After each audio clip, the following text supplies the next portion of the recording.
Perks of Being a Wallflower, Part 4, April 29th, 1992.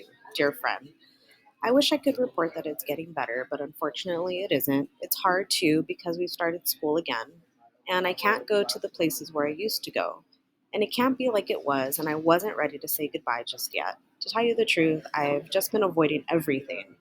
I walk around the school hallways and look at the people. I look at the teachers and wonder why they're here, if they like their jobs or us, and I wonder how smart they were when they were 15, not in a mean way, in a curious way.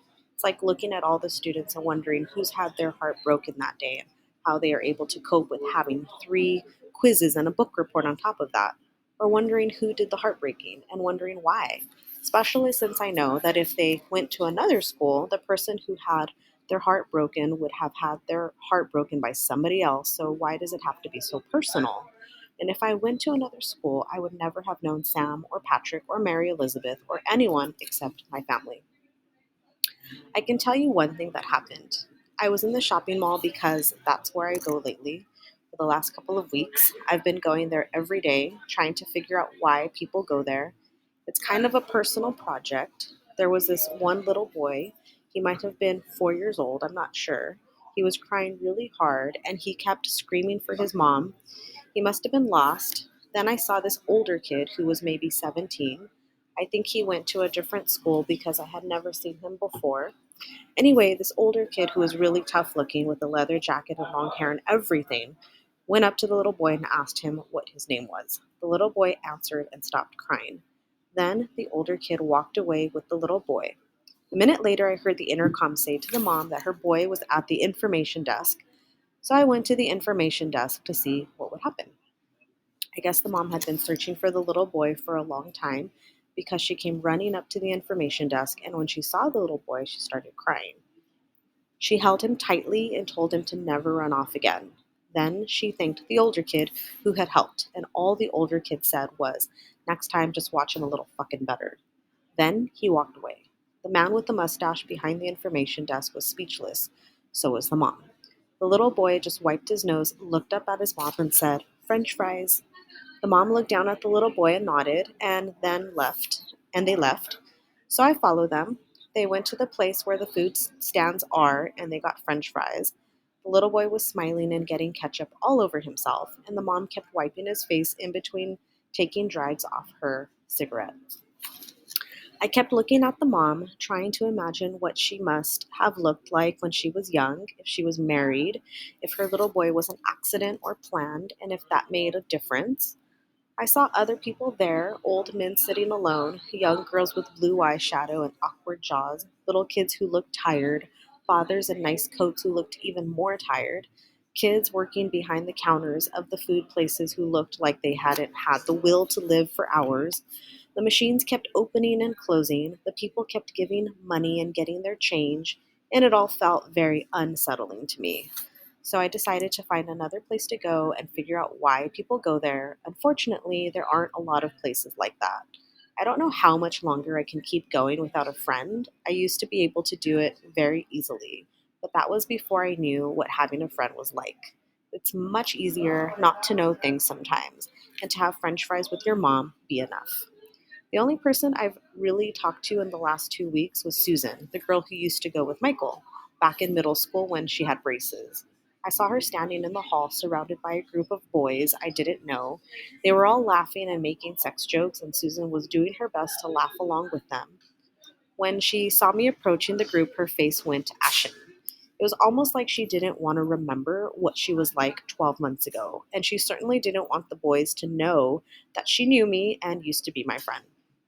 The whole group just got quiet and stared at me, but I didn't even notice them. I just looked at Susan, and all I said was, "Do you ever miss him?" I didn't say it mean or accusingly. I just wanted to know if anybody else remembered Michael. To tell you the truth, I was stoned in a bad way, and I couldn't get the question out of my mind. Susan was at a loss. She didn't know what to do. These were the first words we had spoken since the end of last year. I guess it wasn't fair of me to ask her in a group like that, but I never see her by herself anymore, and I really needed to know. At first, I thought her blank expression was the result of surprise, but after it didn't go away for a long while, I knew that it wasn't. suddenly dawned on me that if Michael were still around, Susan probably wouldn't be going out with him anymore. Not because she's a bad person or shallow or mean, but because things change and friends leave and life doesn't stop for anybody. I'm sorry I bothered you, Susan. I'm just having a tough time, that's all. Have a good one, I said and walked away. God, that kid is such a fucking freak, I heard one of the boys whisper when I was halfway down the hall. He said it more factual than mean, and Susan didn't correct him. I don't know if I would have corrected him myself these days. Love always, Charlie. May 2nd, 1992. Dear friend, a few days ago, I went to see Bob to buy more pot. I should probably say that I keep forgetting Bob doesn't go to school with us. Probably because he watches more television than anyone I know, and he's great with trivia. You should see him talk about Mary Tyler Moore. It's kind of spooky. Bob has this very specific way of living. He says he takes a shower every other day. He weighs his stash daily. He says when you're smoking a cigarette with someone and you have a lighter, you should light their cigarette first. But if you have matches, you should light your cigarette first so you breathe in the harmful sulfur instead of them. He says it's the polite thing to do. He also says that it's bad luck to have three on a match. He heard that from his uncle who fought in Vietnam. Something about how three cigarettes was enough time for the enemy to know where you are. Bob says that when you're alone and you light a cigarette and the cigarette is only halfway lit, that means someone is thinking about you. He also says that when you find a penny, it's only lucky if it's heads up. He says the best thing to do is find a lucky penny when you're with someone and give the other person the good luck. He believes in karma. He also loves to play cards. Bob goes part time to the community college. He wants to be a chef. He is an only child, and his parents are never home. He says it used to bother him a lot when he was younger, but not so much anymore. The thing about Bob is that when you first meet him, he's really interesting because he knows about cigarette rules and pennies and Mary Tyler Moore. But after you've known him for a while, he starts to repeat these things. In the last few weeks, he hasn't said anything that I haven't heard from him before.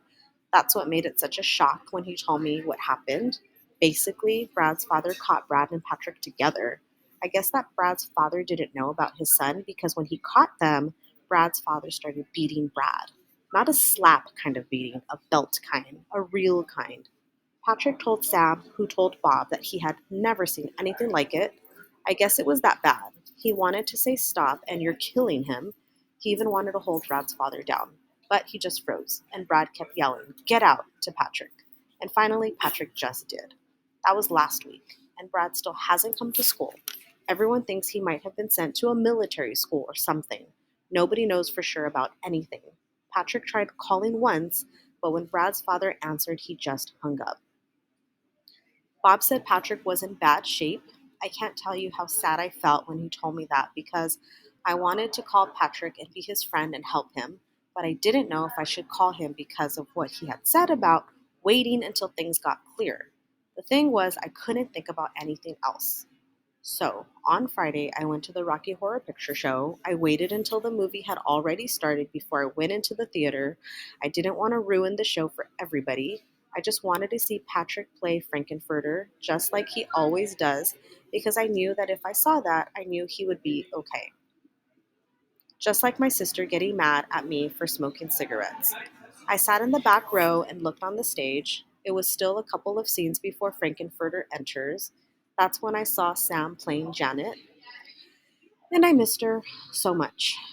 And I was so sorry about how I messed everything up, especially when I saw Mary Elizabeth playing Magenta. It was all very hard to watch. But then Patrick finally came on as Frankenfurter, and he was great. He was actually better than ever in a lot of ways. It was just so nice to see all my friends. I left before the movie was over.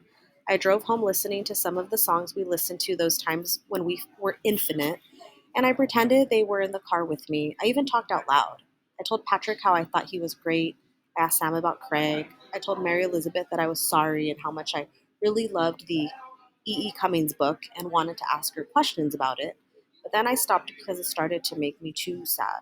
I also thought that if anybody saw me talking out loud when I was alone in the car, their looks might convince me that the something that's wrong with me might be even worse than I thought. When I got home, my sister was watching a movie with her new boyfriend.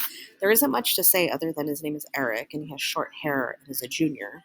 Eric had rented the movie. After I shook hands with him, I asked him about the movie because I didn't recognize it except for an actor who used to be on a TV show and I couldn't remember his name. My sister said, "It's stupid. You wouldn't like it." I said, "What's it about?" She said, "Come on, Charlie, it's almost over." I said, "Would it be okay if I watched the end?" She said, "You can watch it when we're done." I said, "Well, how about I watch the end with you and then I can rewind it and watch up to the point I started watching with you." That's when she paused the movie. "Can't you take a hint?" I suppose not.